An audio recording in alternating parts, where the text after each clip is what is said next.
Real digital humans. Hi, and welcome to the podcast Real Digital Humans, sponsored by Aisha, a digital human company that supports its clients create digital human experiences in HR, coaching, and healthcare. My name's Stefan Albert, and I'm the host for today. Now, the goal of this podcast is to talk about the real implications of how digital humans will change our lives. There's lots of other conversations, podcasts out there that talk maybe more about some of the technical qualities or promote a particular brand or type of digital human. Here, we're really not focusing on the technology or the companies. We really want to understand what are the use cases and how will it really change our everyday lives. And to do that today, very lucky to have here Christina Moran, Head of People Strategy at Marshberry, an international finance consulting company, and has a very interesting and relevant background in industrial and organizational psychology. So, Christina, maybe you want to introduce yourself a little more. Sure. Thank you, Stefan. So, hi, everybody. Dr. Christina Moran here. As Stefan mentioned, I work for an international financial consulting firm called Marshberry. There, I lead organizational development and learning and people strategy to drive that experience for our colleagues. Prior to that, I was doing my PhD in industrial organizational psychology. I am a licensed psychologist in the States. So I do focus on the application of psychology at work to make workplaces better, both for the people in them as well as for the sake of business results.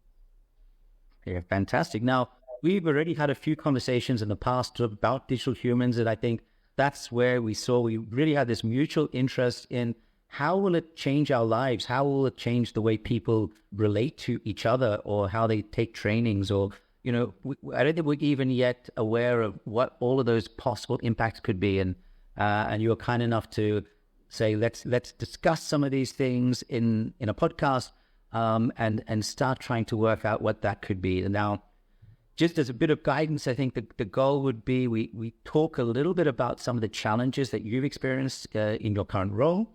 Or previous roles, and then we start to just debate what could digital humans actually do to help us here.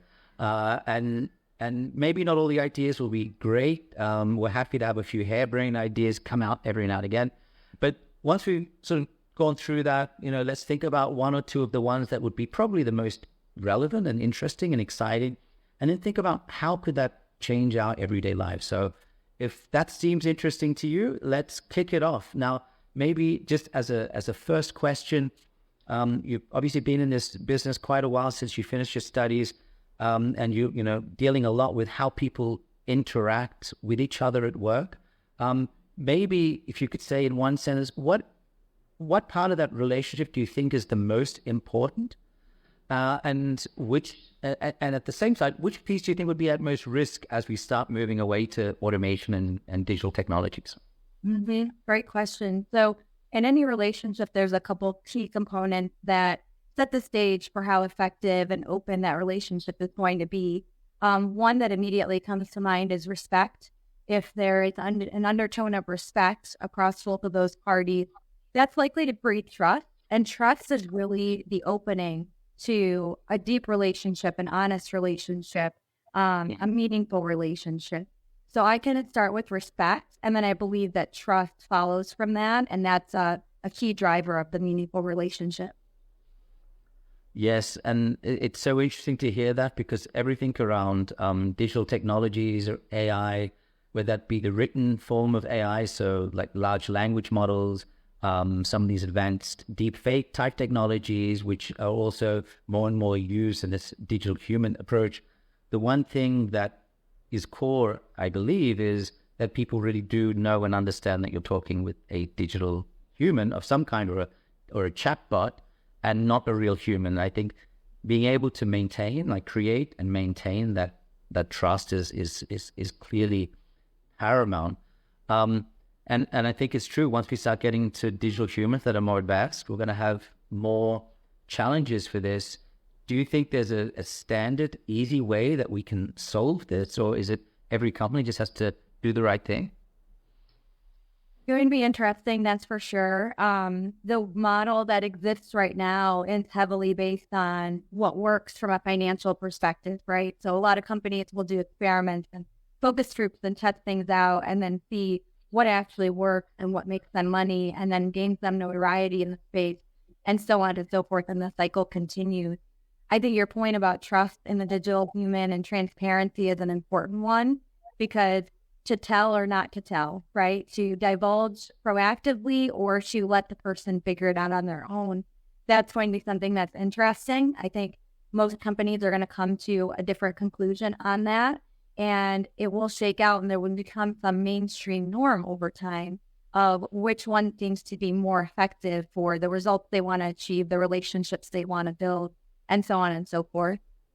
And I mean, it's not really the focus of today, but there's a lot of new regulation coming up, of course. And I haven't really seen this as being part of that regulation. Like if you think there's the new EU norms that I think are making some waves, because the first large scale sort of AI norms that are being developed and, thoroughly reviewed and are being rolled out soon, I hope. And hopefully the right rules and rolled out in the right way, of course. But, one thing is, do you have to even be honest about whether you are an AI or a real human? I mean, that goes actually right to the basics. And I haven't seen that much discussion on that. Maybe a lot of assumptions that you should, obviously, but no clear indication of whether you should or you have to. Really interesting. It will be interesting for sure. I know all of us have probably interacted with an automated chatbot, for example, and either been told that up front or could very easily tell that the chatbot was kind of limited in terms of the options that it could take as input. And then we were going to be passed maybe to the real like human for escalation of that request. So it's definitely interesting from a regulation perspective and a trust in the brand perspective, and also a user experience perspective. Those are 3 different arms, I would say, of all of those things that really are going to contribute to outcomes and differences and planning in this industry.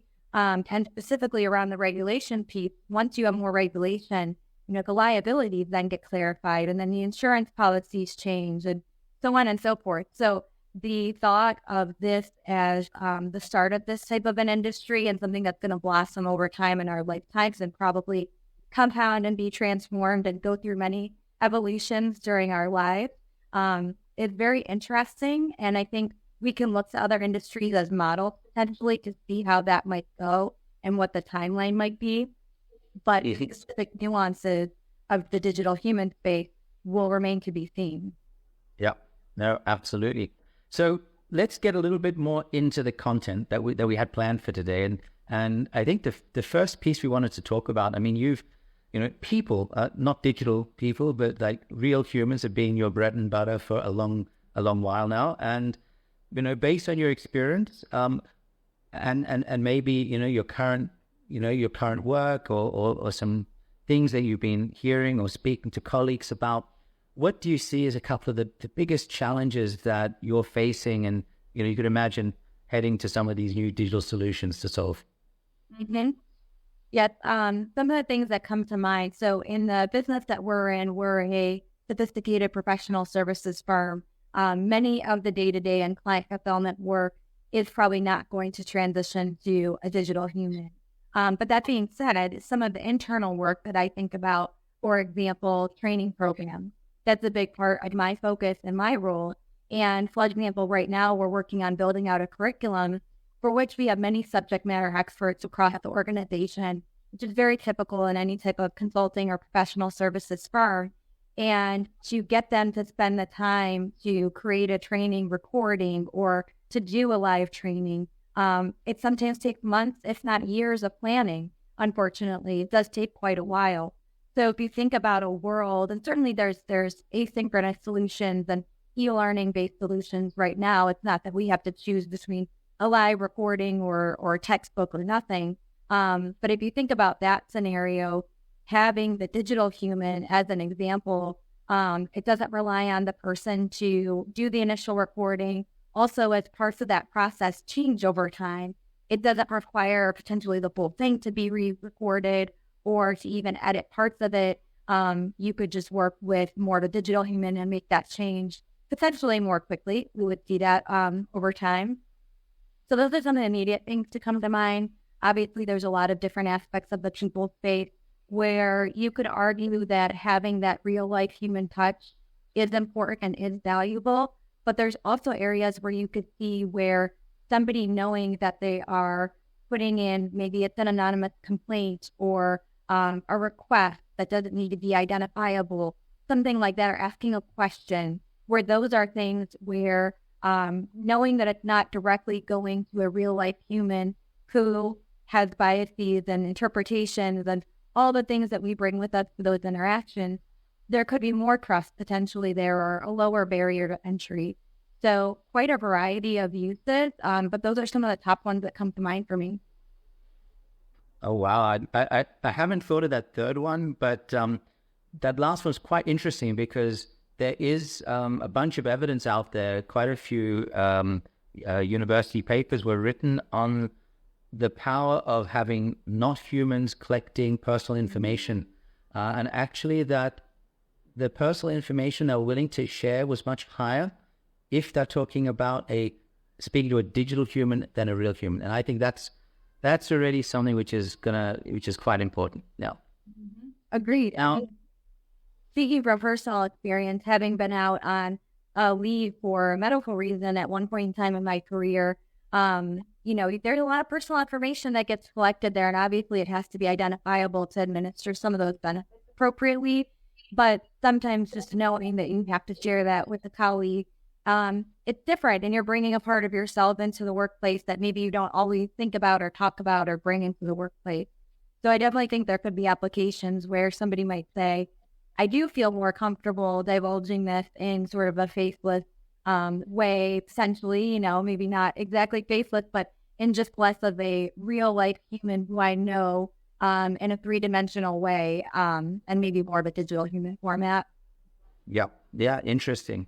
And you mentioned the training piece. I think this is really interesting because when we think about trainings today, you either have let's say the full human experience, maybe in a group, maybe it's one-on-one coaching, but you have a human there that in theory is changing maybe how they deliver according to your needs or the group's needs, and so on. Then you have the opposite, which is either let's just say maybe it's a video training or a book or a document or something relatively fixed. And then you're saying with digital humans, you could actually do something which is in between. And it made me think there's actually like two steps you can take. If you look at some of the services out there, you can create an avatar, and that avatar is able to create the recordings. And this is already relatively straightforward, if you will, because the technology's out there. You re-record it once, and maybe you can do some editing, and then you end up with a new video, but it's still a one-directional approach. And then you can go one step further, and then you can integrate the flexibility of a conversation. Of course, it's a conversation with a digital human, but you start to get really quite close to a human conversation based on the quality of that, let's call it a chatbot, for want of a better word, that sits in the back of this, with that human face and expressions, but having an intelligent chatbot capability, that brings it one step further. So when you think of going from like a video recording to let's say a flexible avatar created solution to the next level, which is then being able to actually have a full conversation, where do you see as being the key advantages and maybe some of the disadvantages? Yeah, I love the way you just put that together, because I have I think a very tangible example, and that is in sales training, which is something we are working on tackling as an organization right now, and something we offer externally to our clients as well. So if you think about sales training, there's some things that have to be learned from a knowledge perspective, right? Some things about products and solutions and process and things that just need to be known. But then there are skills that need to be demonstrated. And from a sales perspective, one of the challenges that I think a lot of organizations face, especially if you're not an enormous organization with a ton of infrastructure and resources, in having people to role play with who are more experienced, who can provide that expert feedback, but to be able to devote time to that and sort of pull them off of their normal sales duties to then play, role play, or do peer exchange and collaboration with other people who are less experienced. So if I had access to a digital human right now, for example, and we had the ability to do that, the first application I would work on that with would be sales training. And it would be more of that building that skill. So programming that digital human to interact as if one of our clients would. And so that somebody can work on just even opening the call or opening the meeting and then talking about their firm and getting to know them and their goals and objectives. And then people say things that are unpredictable all the time, right? Sometimes they are constructive and part of the professional conversation, and you just need to be able to manage that and think on your feet and either go along or ask a question or redirect. But other times they say things that are not constructive, and you need to be able to address that. And sometimes it's so surprising, depending on your personality type. Some people are more comfortable or less comfortable addressing that in the moment. So for me, that digital human, that back and forth, I would love to have something like that from a sales training perspective, so that people who are working on getting ramped up within our organization, and again, potentially in our clients as well, could interact and practice and develop those skills outside of needing somebody who is a real life human who's got a bunch of job responsibilities and sales expectations to then spend that time, provide that feedback, and potentially have an inconsistent content or feedback for that individual, which is something we haven't talked about so far, is that machines tend to be more consistent, maybe we'll say as a generalization, than humans. There's some within person variance that happens. We all have good days. We all have bad days. We all forget things. That's why a lot of times scripts and process and procedures tend to be important to help us with consistent delivery of the work that we do.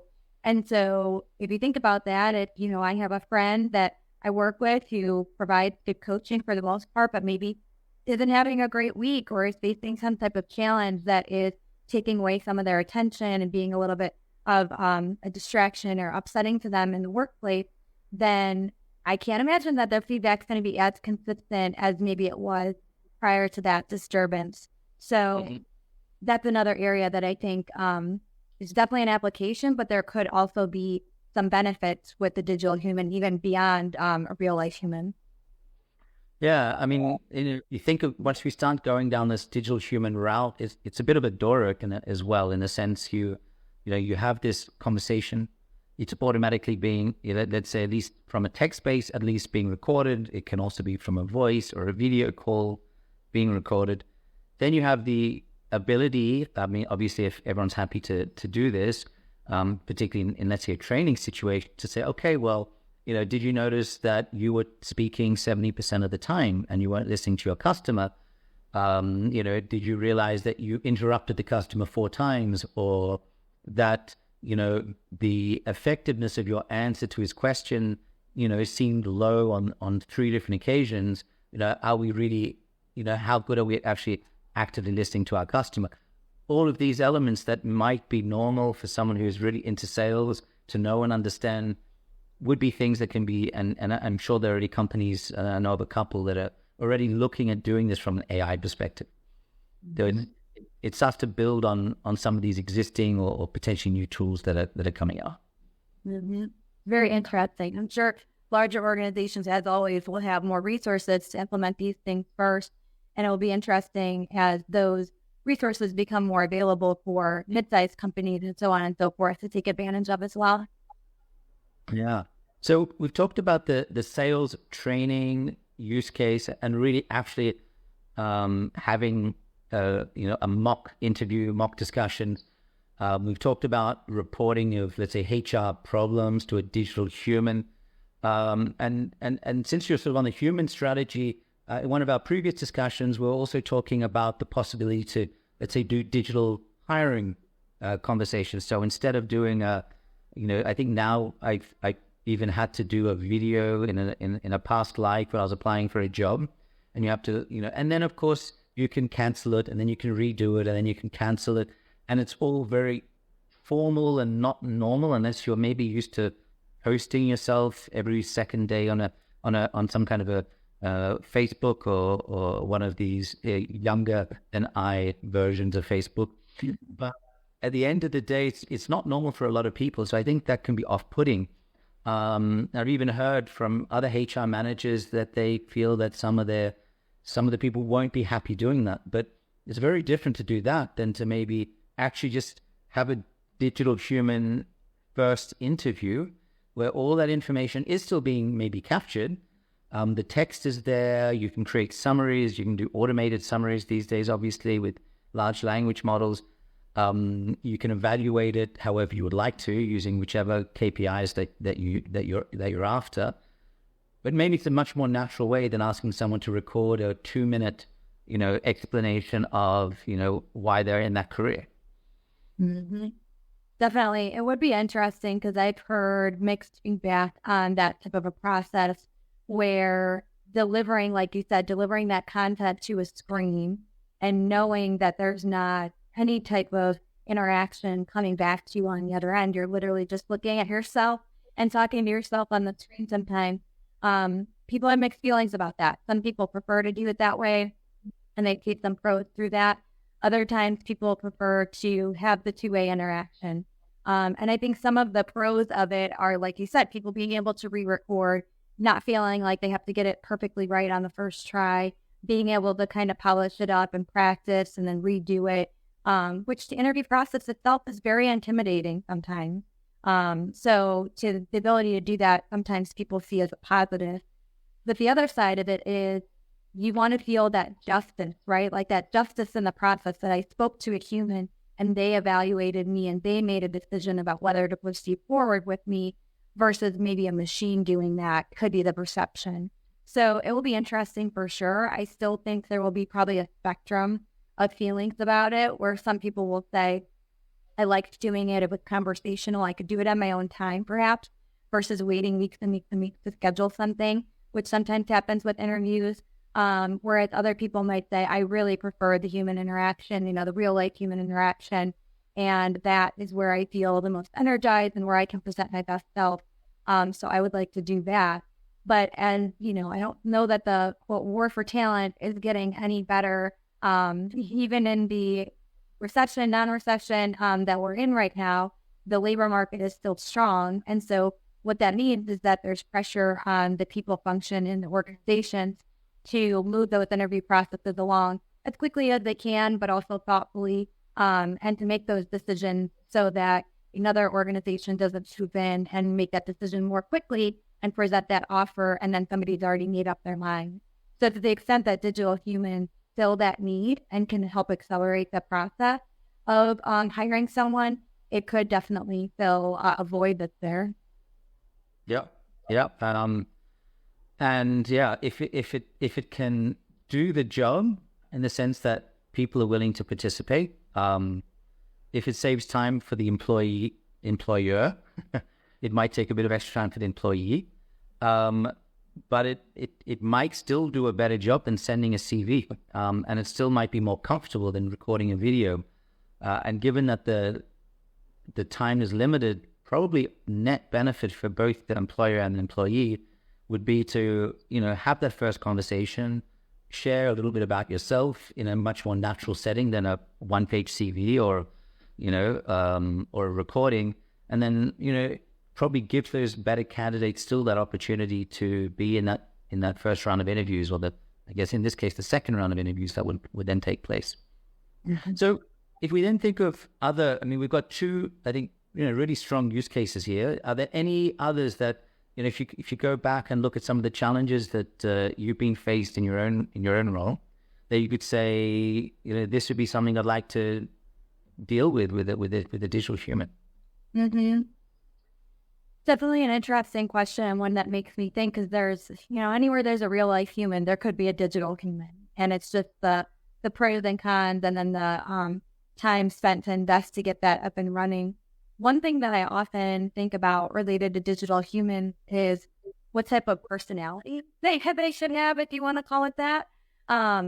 Because if it was a world, let's say, where the digital human was doing some of the consulting work in some way, and for example, we do talent acquisition work externally. So if we were to use a digital human for internal hiring, we could potentially also use a digital human for external hiring.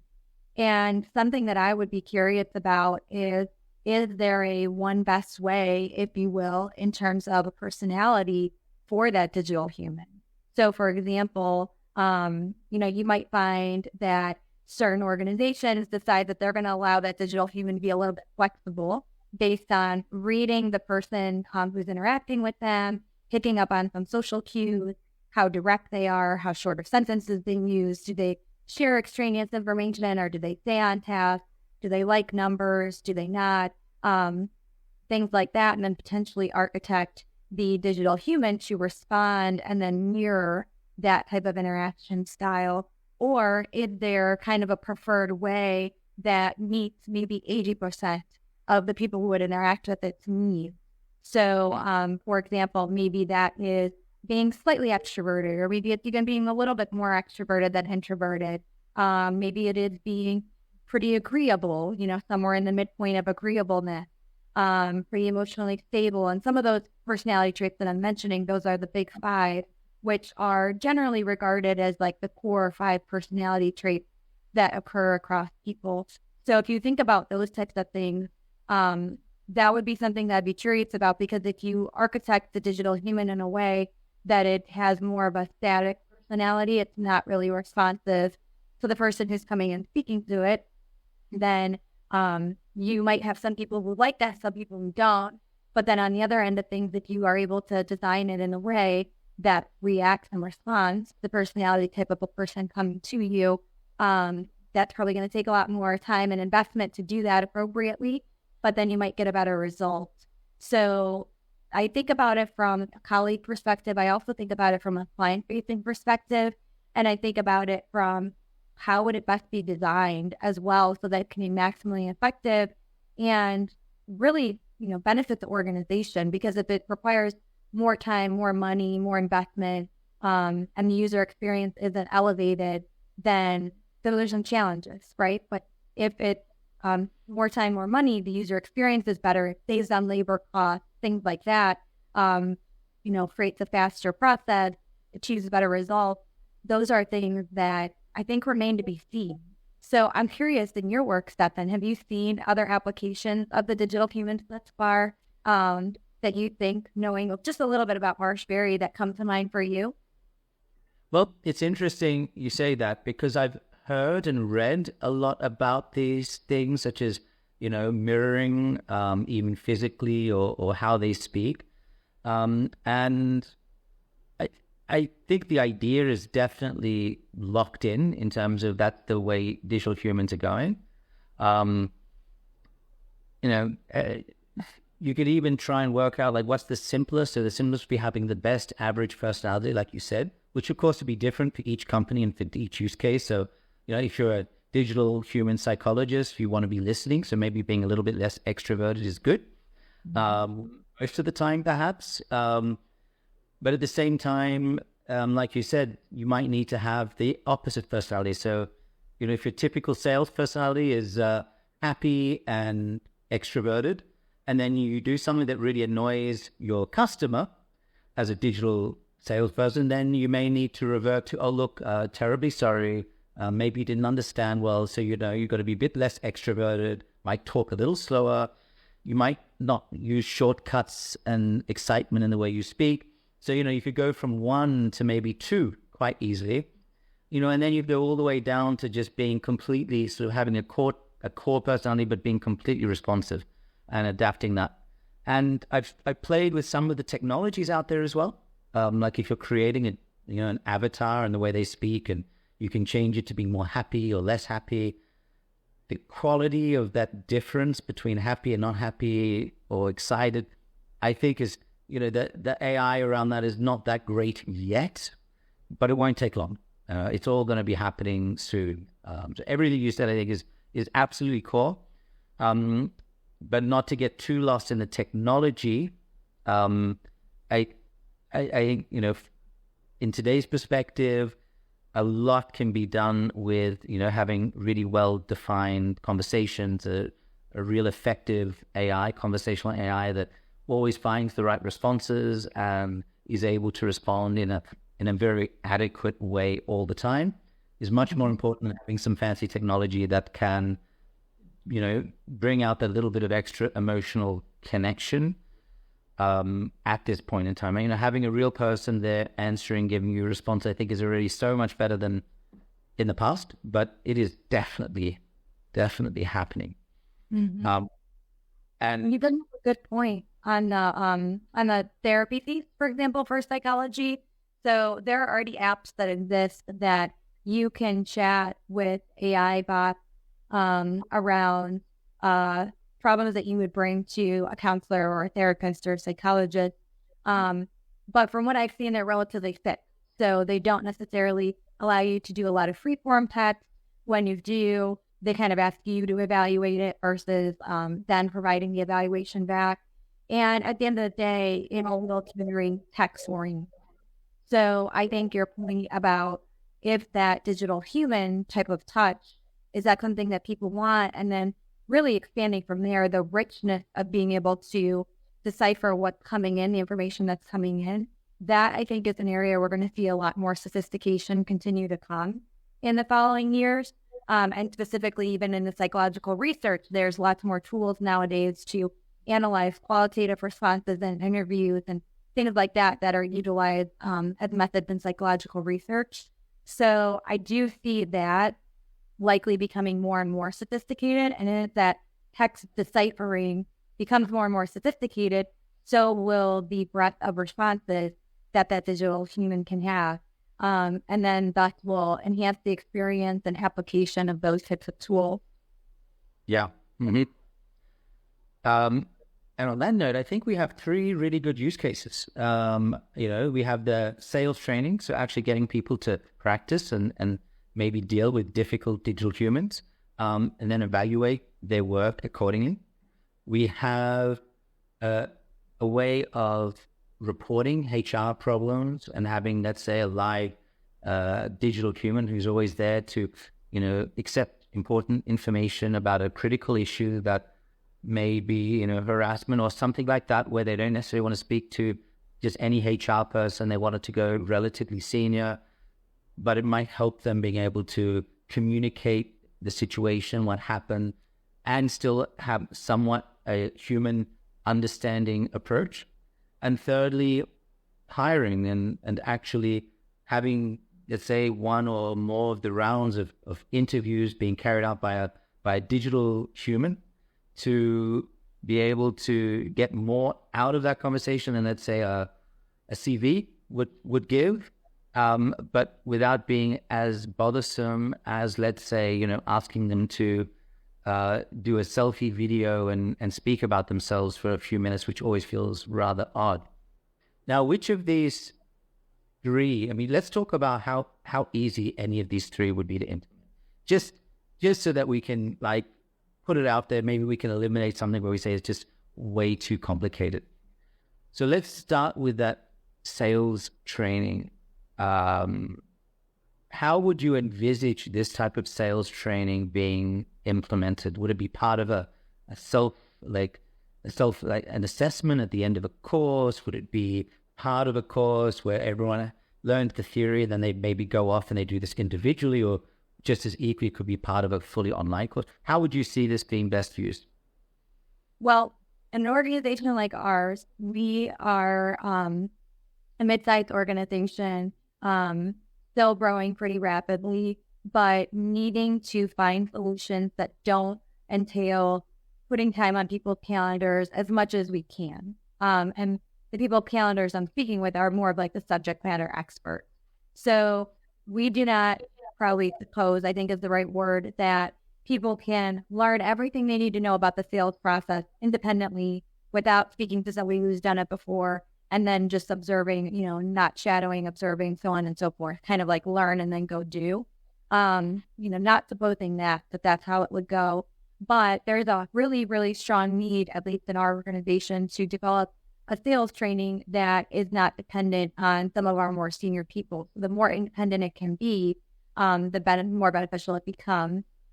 And specifically around that, so I would envision a self-paced curriculum as much as possible where they can interact with this digital human and then practice what they've learned at multiple steps along the process and potentially have that interaction be adaptive, right? So if you're more of a novice and you need more practice in a particular area, have that be the next step that comes more intermediate. Maybe you need to sharpen some areas, but you're proficient in others. And then maybe you are more advanced and being ready to go. That could be potentially a part of it as well. And then I think over time, we will have real life learning experiences for people. So it would just be intermixing in potentially some of those scenarios and interactions so that one, we can make sure that people are still remembering the best practices, right? We understand every situation is different, but there's still going to be some best practices and some reminders that are going to help people sharpen their skill set in that scenario. So just kind of as a refresher, I think was important, but then also for them to be self-directed in that as well and to say, I don't feel super confident in this specific situation or when the conversation takes this turn. Well, let me go back to the digital human and practice that specific item. So I would say it's kind of a gradual approach. Interesting. Yeah, it just reminds me of a great little startup in Germany where they train people who have fears. So it's about all kinds of phobias. And they basically they put them in that situation again and again and again. So there's with 3D glasses if they're afraid of heights or whatnot. And they have excellent success. And people know that it's not real, but even though it's not real, it's so emotionally connected in the way they see and hear that they have the same responses as they do in real life, and they can practice so that when they are in real life, they can immediately have that right, planned, prepared response, and that they don't respond as maybe emotionally to that. And I think it'd be probably the same in this situation, where someone maybe gets aggressive and, a salesperson might want to go tell them to go jump or get aggressive in return. They're like, okay, I've trained for this. Oh, actually, look, maybe I said something wrong, or please go ahead and explain exactly why you're unhappy with this particular topic or something like that. But I'm sure there's some very good standard ways of responding that people actually need to practice. So that's interesting. And then if we go then to the reporting of HR problems to a digital human, this would be a little bit complicated because you'd need to at least be able to bucket the problems into different types so that you know even how to respond effectively. If everyone got the same response, irrelevant of how personal or damaging the situation was, it could backfire to some extent. I would agree. What's swirling around in my brain right now is some of the research related to people being willing to divulge some of their medical information to a digital human or, something like that versus a real life human. And this is not the same potentially as medical information, but it is also sensitive information that people don't, we feel a little bit less comfortable to just divulge without being thoughtful about it, just a little bit cautious in how they deliver that into whom. And I see the HR complaints or things that people would like to bring to HR as being somewhat similar in the sense that it's confidential information. People don't always feel excited about sharing it. It's really hard for them to share it sometimes.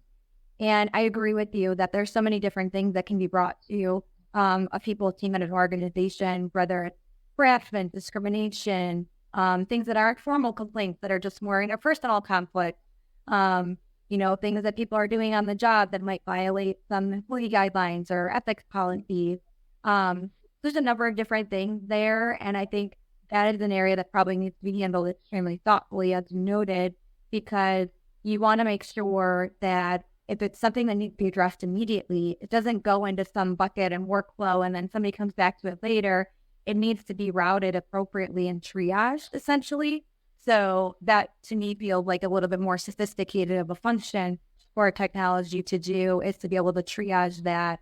I think it can be done, but you might need to rely on some more discrete, specific information from the person who's submitting it to get it outed appropriately. Yeah, I think there we'll go back into conversational design, whether it's based on LLM type natural language understanding, or a more traditional one where you try and really maybe even get the users to self-define, is this something that you'd like an immediate response, or would you be happy to have it in 1 or 3 days? I think there's lots of ways of managing that, but would need to be done with a lot of care and thought and probably testing and review until you got to that conversational design that was effective. Not to mention choosing the right person. I mean, should it be a man or a woman? Should you have both and just people can choose, young, old? There you have more questions with the digital human. What kind of accent do they have? And so on, that would be as encouraging and supportful for everyone that may need to use it. Mm-hmm. Great. So I think there's even more to be careful about, but certainly possible, and potentially advantageous even versus a real human if done well. And then we come to the hiring piece. It sounds to me like this would be just people would sign in and it would kick off like you would an interview. So in that sense, it's already structured because people know what an interview is. Seems to me in some ways it'd be quite easy to implement, based on the fact if you know exactly what it is you're trying to ask from the person. Maybe difficult to work out whether they effectively answer that, but if they're not able to effectively answer that, maybe that answers the whole question about whether they're fit for the role, if the question was obviously a good question to begin with. Mm-hmm. Yep, I agree. One of the components too about real life interviews that at least get missed in the very one-sided and filming myself is the ability to ask follow-up questions and probing questions about experiences. So for people who are not professionally trained interviewees, sometimes it's hard to fit into the box of the specific parameters that interviewers would like their responses. And usually that's like a situation, behavior, outcome type of format.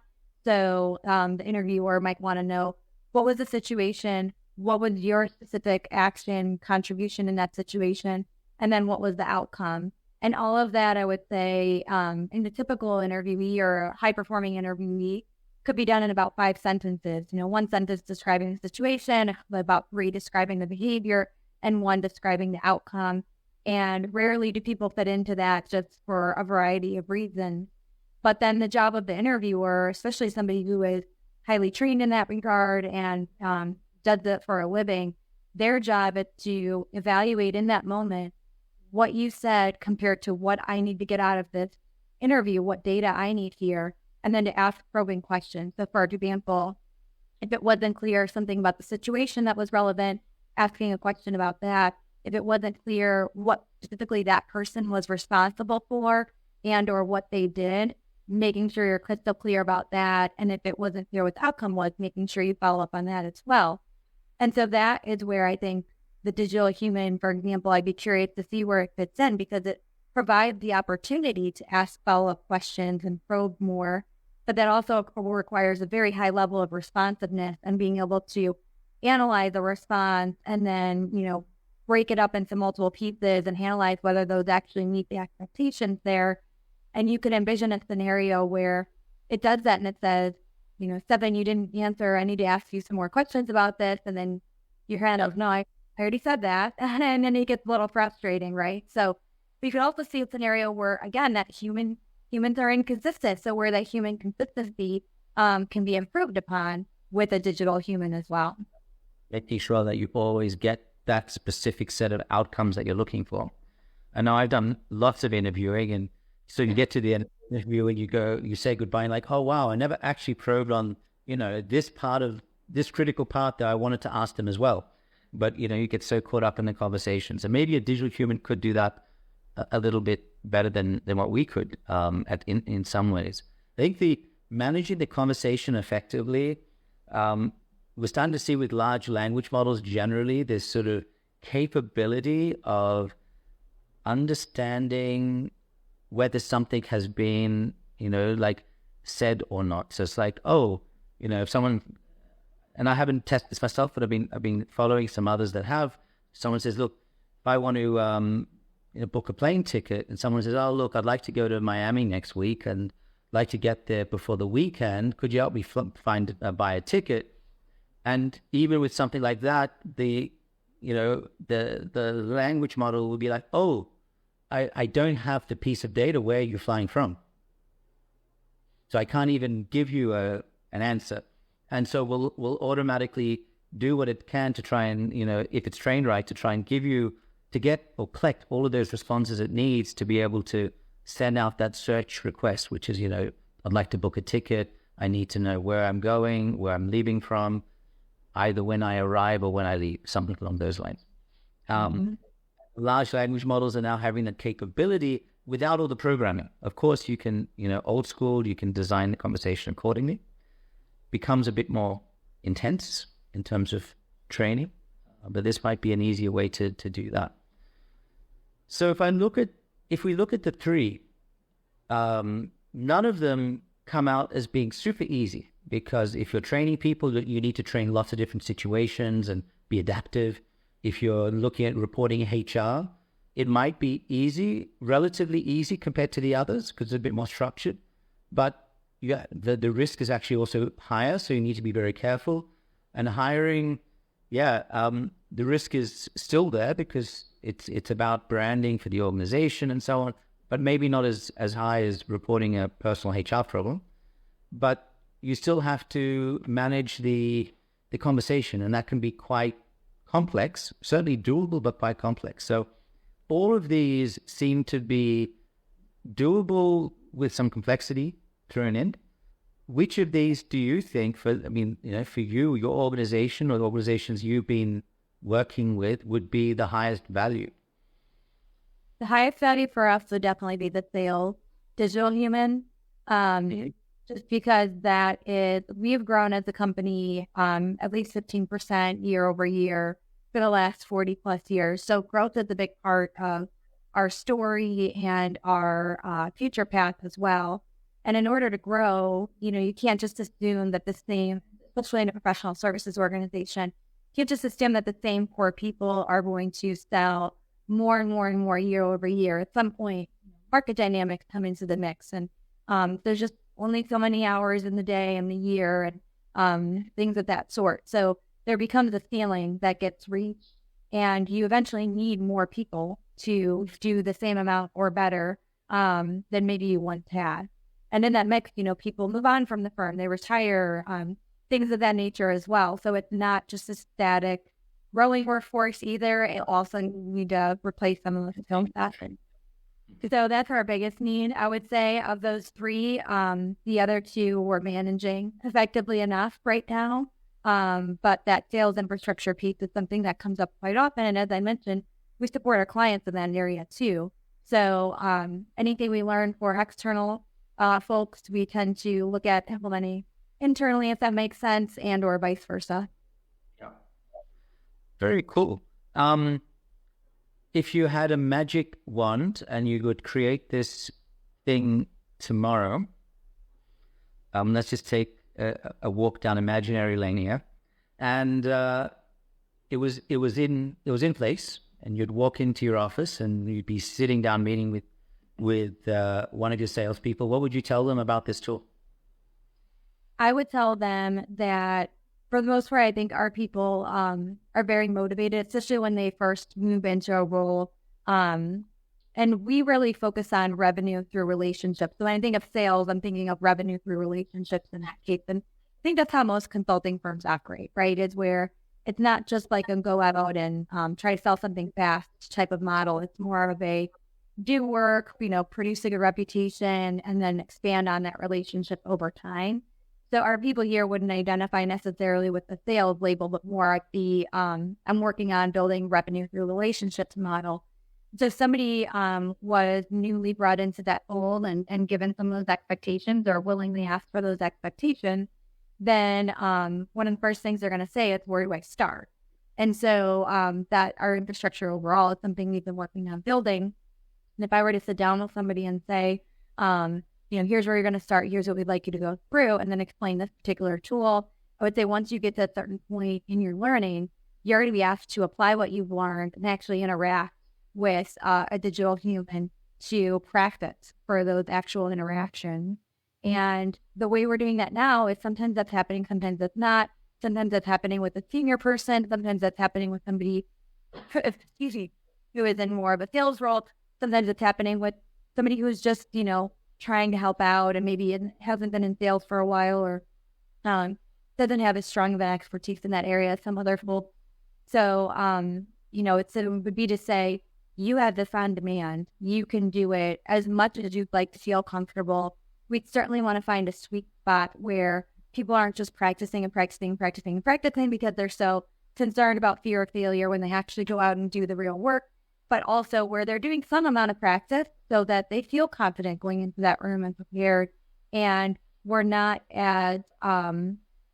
wondering whether an interaction didn't go as it could have because of the person who was in the room. Now, again, back to that consistency of delivery. I don't know if most consulting firms are like this, but you wonder about that often, right? How much consistency should there be? How much should the personal brand be the company brand? And so on and so forth. And I think there's a happy medium there, right? People can have different practice areas and skill sets, but you also want your core delivery to be highly consistent, your product delivery to be very consistent from person to person too. So those are some of the things that I would probably mention in that interaction. Funny, and as you said that, it was just like we're talking about our digital humans being consistent, but not too consistent before. You also need real humans to always be maybe somewhat representing, the ideal profile, but being able to adapt to the salesperson somewhat as well. So having a little bit of flexibility there. Very cool. Look, thank you so much, Christina. That was a wonderful chat, a great continuation from the last call that we had. And just want to, huge thank you. And I look forward to staying in touch and having more of these conversations in the future. Thank you, Stefan. It was my pleasure. And I look forward to seeing where digital humans take us. This was the Real Digital Humans podcast. Please like, follow, or subscribe to hear more.